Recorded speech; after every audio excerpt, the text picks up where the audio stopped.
ओम शांति। अनुभव गाथा इस पुस्तक में आज हम पढ़ेंगे बाबा ने लिखा तुम अचल हो। इस विषय पर ब्रह्मा कुमारी अचल बहन चंडीगढ़ अपने अनुभव इस प्रकार सुनाती है। तो चलिए आज हम इसे पढ़ते हैं। गुप्त भाग्य जमा करने का मौका मिला। बाबा ने अपना बनाकर मुझे क्या से क्या बना दिया, मैं कैसे बताऊं, समझ नहीं आता। हर पल कुछ न कुछ प्रेरणादायी अनुभव हुआ ही है। उस समय यज्ञ में बेगरी लाइफ चल रही थी, तो बाबा मुझे टच करता था कि बच्ची, बच्चों के पास जाओ और यज्ञ के प्रति कुछ निकालो। मैं दादियों को बहुत ऊंची दृष्टि से देखती थी। मेरी इतनी हिम्मत नहीं होती थी कि मैं उनको ऐसे ही पैसे पकड़ा दूँ। उस समय तो 1000 रुपये भी आज के लाखों रुपयों के बराबर थे। मैं रुमाल में लपेटकर उनके कपड़ों में रख देती थी और लौकिक घर जाने से पहले किसी को बता देती थी कि आपकी अलमारी में कुछ रखा है, देख लेना। गुप्त में भाग्य जमा करने का ऐसा सुनहरा मौका मुझे मिल रहा है, यह जानकर मैं और ही खुश हो जाती थी। जो ध्यान में देखती थी, सुनाती थी। आमतौर पर मुझे अंदर ही अंदर संदेश मिलते थे कि बच्ची, आपसे सेवा लेनी है, आप फलां जगह जाओ सेवा करने। एक बार मैंने कहा, बाबा एक गांव है, मैं वहाँ सेवा के लिए जाना चाहती हूँ। बाबा की छुट्टी मिलने पर मैं वहाँ गई। सब सगे संबंधियों को इकट्ठा किया। वे सब बड़ी रुचि से ज्ञान सुनने लगे। रात के 11 बजे तक ज्ञान सुनाती थी। दरअसल ज्ञान तो मेरे पास इतना नहीं था।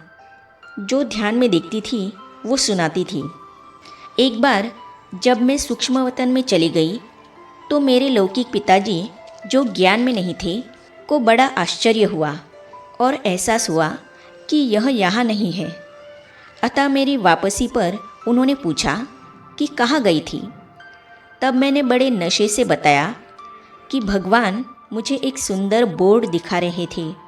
उस पर सुनहरे अक्षर लिखे हुए थे।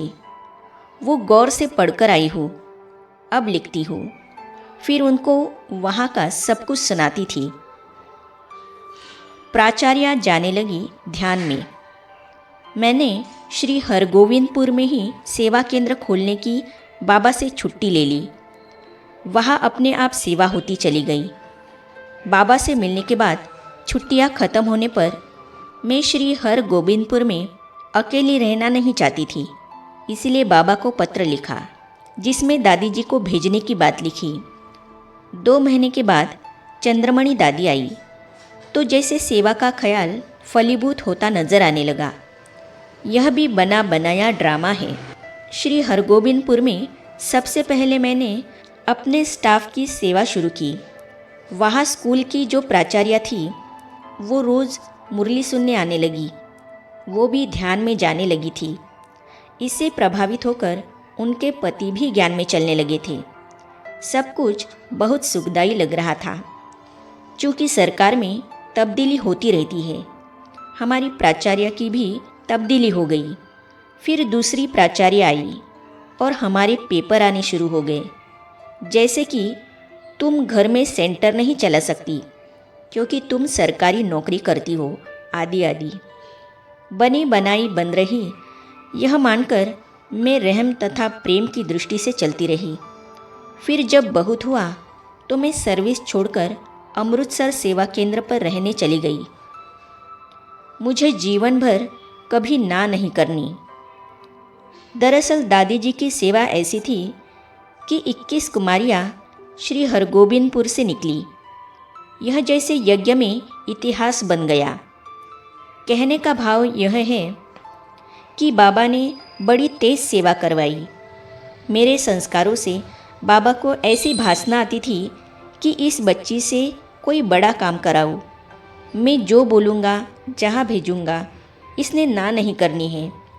सेवा में जैसे दादी आई, वैसे मेरा और प्रेम बहन देहरादून का पार्ट बाबा ऐसे स्थानों पर भेज सिद्ध कराते थे किसी जगह मेला चल रहा है तो बाबा का फ़ोन आता था कि बच्ची तुमको वहाँ जाना है।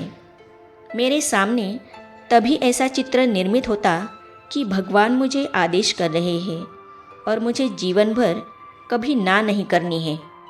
बाबा कहते उस स्थान पर जाओ और फैसला करके आओ कि वहाँ गीता पाठशाला या सेवा केंद्र रखे व नहीं, क्या करे। या फिर बच्ची आपको जयपुर जाना है। सच बाबा ने जो कहा है वह करके सारा समाचार बाबा को सुनाती थी। जहाँ कुछ भी समस्या है वहाँ बाबा मुझे भेजने लगे थे। बाबा जानते थे हर बच्चे का भाग्य कैसे जमा करना है। हमारे अंदर बाबा के प्रति वफादारी सदा इमर्ज रहती थी। उस समय यह नहीं था कि ब्रह्मा बाबा को अलग समझे, शिव बाबा को अलग समझे। नहीं, ब्रह्मा बाबा ही सब कुछ था हमारे लिए। सेवा में कैसी भी समस्या क्यों न हो, हम बाबा को ही पूछते थे। बाबा कहते थे बच्ची ड्रामा बना हुआ है, धैर्य के गुण को धारण करना है और आगे बढ़ते रहना है। जिसका यज्ञ है वही रक्षक है। कभी बाबा कहते थे बच्ची मैं यह टॉपिक देता हूँ, इसके ऊपर बाबा को लिखकर बताओ कि हिंदू धर्म का मूल रूप सनातन धर्म कैसे है। हम लिख करके देते थे, फिर बाबा करेक्शन करके देते थे। कितनी मेहनत साकार बाबा द्वारा हम बच्चों पर हुई है, याद कर सचमुच नयन भर आते हैं। उन दिनों बेगरी पाठ भी हमारे सामने था, लेकिन बाबा अपने बच्चों को बहुत सांत्वना देते हुए कहते थे जिसका यज्ञ है वही रक्षक है। वो बच्चों को सब कुछ देगा, सब कुछ खिलाएगा, चिंता नहीं करना। इन महावाक्यों में कितना बल था। किसी बच्चे को कोई ख्याल नहीं आता था। शिव बाबा को तो परीक्षा लेनी थी बच्चों की कि बच्चे कहाँ तक स्वस्थिति में स्थित है, घबराहट में तो नहीं आते हैं। जिनके दिल में दृढ़ता थी, बाबा के महावाक्यों पर जिन्हें विश्वास था, वे फलक से कहते थे अरे भगवान के लिए कुछ भी सहना करना पड़े क्या बड़ी बात है। ऐसे निश्चय वालों की जीत हुई। एक बार अमृतसर में बहुत बड़ा समारोह था जिसमें एक शंकराचार्य जी भी आए हुए थे। हजारों लोगों के बीच भ्राता जगदीश जी भाषण कर रहे थे। जब उन्होंने बाबा का परिचय देना शुरू किया तो उन लोगों ने सुनने पर नाराज़गी जताई। मुझे बिल्कुल अच्छा नहीं लगा और मैंने फ़ौरन बाबा को समाचार लिखा। बाबा ने अति प्यार भरा उत्तर देकर मुझे निर्भय बना दिया। अपने अनुभवों में दादी अचल जी कहती है यह मेरा बहुत बड़ा पेपर था। तो इन अनुभवों को हम पढ़ेंगे अगली कड़ी में। तो ये जानने और पढ़ने के लिए इस चैनल को सब्सक्राइब करने के साथ ही साइड में जो बेल आइकॉन है उसे भी क्लिक कीजिए ताकि आने वाली सभी वीडियो और अब तक की सारी वीडियो आप तक पहुंचती रहेगी। ओम शांति।